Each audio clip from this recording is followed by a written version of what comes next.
Faites pas cette erreur aussi d'aller sur Google, Internet pour regarder c'est quoi la signification des heures miroirs, surtout sur Google. Vous pouvez faire le test. Vous allez demander à Google c'est quoi 12h12 et vous allez voir une série de sites, de personnes, de sites web, de forums qui parlent de 12h12 d'une manière différente. Maintenant, laquelle est la vraie? Vous allez vraiment rentrer dans le flou et pour ceux qui sont vraiment sensibles à ces choses, vous allez commencer à croire, à suivre et ça va vous mélanger, ça va vous faire prendre des décisions. Non. L'univers, en fait, utilise ça pour nous envoyer des signes parce que l'univers ne communique pas avec des mots. Donc, pour attirer notre attention des fois, ce n'est pas que tu regardes tout le temps ta montre pour dire que non, tu vois les heures miroirs. C'est que tu prends ton téléphone à un moment comme ça, inopiné, et puis paf, tu tombes sur une heure miroir. C'est un signe. D'abord, ça voudrait dire quoi? 1, tu es sur la bonne voie. 2, tu es accompagné et guidé, et on te regarde, on te suit. 3, si tu es en train de penser à quelque chose d'important, c'est pour confirmer ta pensée. Mais pour ça, il faut pouvoir faire attention à ses pensées. Quand vous êtes sur un chemin de vie et vous êtes en train de voir des heures miroirs, sachez que vous êtes guidé. La seule chose que vous avez à faire là, c'est de suivre votre intuition. Votre intuition, c'est cette voix-là qui vous parle. Quand, par exemple, vous devez aller à gauche, mais il y a quelque chose qui vous dit de passer à droite. Mais vous passez pas à droite parce que, je sais pas moi, vous voyez un dessin bizarre, mais quelque chose vous dit de passer à droite, mais après vous avez peur. Vous vous laissez contrôler par la peur et vous passez à gauche. C'est ça qu'on appelle l'intuition. Tu peux voir les heures miroirs pendant des années et puis tu vis des successions vraiment de tragédies, c'est-à-dire des choses qui t'arrivent, tu ne comprends pas, des trahisons, etc. Tu es sur la bonne voie parce qu'on enlève quelque chose de mauvais pour amener à la place quelque chose de bien. Toutes les personnes qu'on retire de votre vie, qu'on enlève là, ce sont des personnes qui ne peuvent plus faire partie de votre vie. C'est douloureux parce qu'on est attaché, parce que ça fait des années, on est avec ces personnes-là, on les connaît, même si la relation n'était pas ça et tout. Pensez pas que parce que vous voyez des heures miroirs, que tout va être rose, maintenant ça y est, non. Ça veut tout simplement dire que vous êtes sur la bonne voie. Et à cause des religions, on pense aujourd'hui que le mal c'est le mal, le bien c'est le bien, le mal à gauche, le bien à droite. C'est totalement faux. Le mal et le bien sont deux choses qui se suivent. On ne peut ni... Le bien ne peut exister sans le mal en fait. Et le mal ne peut exister sans le bien. C'est l'énergie même primordiale même de Dieu en fait. Le positif, le négatif, le yin, le yang, le blanc, le noir, le mal, le bien. Et en plus de ça, le mal c'est quoi? Est-ce que le mal c'est vraiment un mal? Parce qu'en vérité, quand tu regardes, le mal ne devient que le mal que lorsque tu le prends comme étant que du mal. La manière, la perception. C'est ça qui définit si c'est du mal ou bien c'est une leçon, c'est une expérience. Si quelque chose t'arrive et que tu te contentes d'être une victime, de pleurer tout le temps. Tout le monde pleure, on peut pleurer un peu. Mais tu pleures, tu en veux à la vie. Pourquoi moi? Pourquoi ça? C'est la victimisation. Ça fait mal. Tu vas être dans une période où vraiment tu n'es pas toi-même. Et puis bon, tu es bizarre, peut-être tu manges beaucoup plus, tu fais ci, tu fais ça. Mais garde toujours en tête que ça va toujours aller. Parce que les précédentes fois là, où ça n'allait pas là, tu t'en es sorti, non? Mais pourtant, à ce moment-là, si on t'avait dit que non, ça allait aller, tu allais dire non, jamais. Mais pourtant, tu vivais quelque chose de douloureux. Mais aujourd'hui, c'est pas fini. Aujourd'hui, tu es devant un nouveau challenge. Et moi, je n'aime pas appeler les choses de la vie problème. Je préfère dire challenge. Parce que les mots aussi qu'on dise là, ça a une vibration, ça a un pouvoir dans nos vies. Donc, il faut savoir ce que tu prononces. Je vous assure que le chemin est long puisqu'on doit se rééduquer depuis même la parole.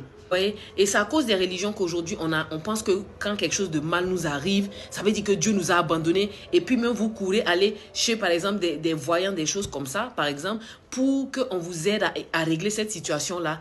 Alors que c'est Dieu qui a envoyé cette situation-là pour vous aider. Mais comme on n'est pas habitué à gérer le mal, à gérer nos émotions, on pense tout de suite que non, c'est pour venir nous détruire et tout. Parce qu'on n'a juste pas la force et la capacité d'analyser la situation comme elle se doit. Donc le mal, c'est pas le mal. Ce que vous traversez, c'est pour vous amener où vous devez aller. Les vœux que vous avez faits, le souhait qui est dans votre cœur profond, cette vie dont vous rêvez là. Pour arriver à cette vie, pour pouvoir l'endosser. Pourquoi il y a des gens qui vont faire des wacks pour avoir l'argent, mais ils n'ont pas la capacité d'endosser ça, pardon, ils deviennent fous. Ou bien pour devenir une star rapidement, mais ils n'ont pas la capacité d'endosser le fame, pardon, c'est-à-dire être public, être connu partout, harcelé. Il n'a pas la capacité, il devient drogué, il finit dans une overdose. Parce qu'on ne se précipite pas. Donc Dieu te prépare, l'univers te prépare par des épreuves pour te fortifier.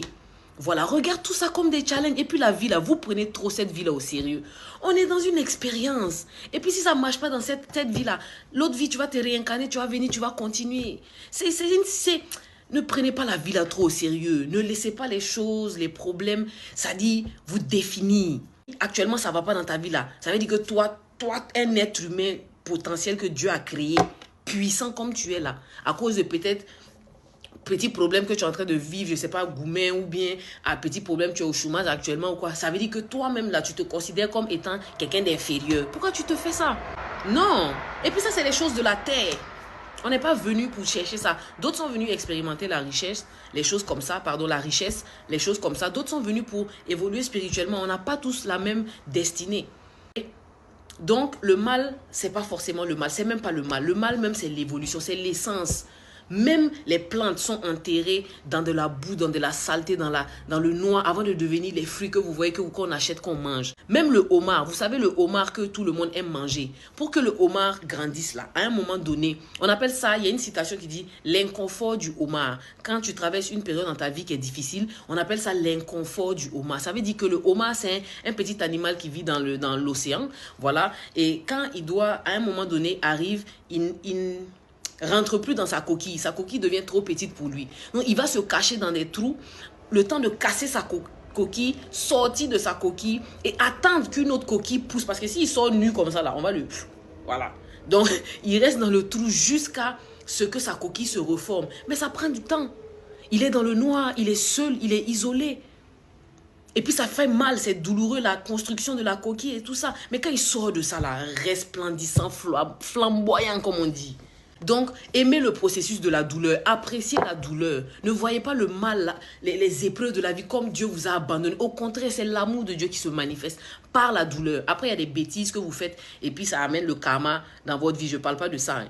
Donc, n'allez pas forcément sur Google pour regarder la signification des heures miroirs. Quoique, quand vous arrivez à un certain niveau, il y a des heures miroirs qui signifient certaines choses et c'est universel. Je vais faire une autre vidéo parce que sinon celle-là sera trop longue. Je vais faire une autre vidéo dessus pour en parler. Mais sachez seulement que vous êtes sur la bonne voie. Vous êtes guidés. Toutes les personnes qui voient les heures miroirs sont des choisis, des guidés, des éveillés, des réveillés. Des réveillés. Actuellement, la guerre est spirituelle.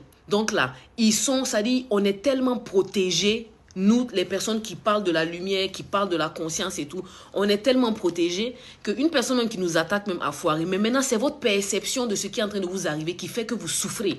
Sinon, il y a la douleur. Mais la souffrance, là, c'est le fait qu'on s'accroche à la douleur.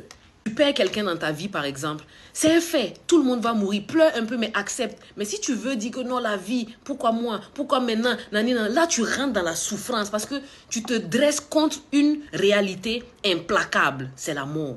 Tout le monde va mourir. Donc, ne souffrez pas. Laissez passer la douleur, apprenez, grandissez. Car le but de cette vie-là, c'est l'évolution. Tout est évolution.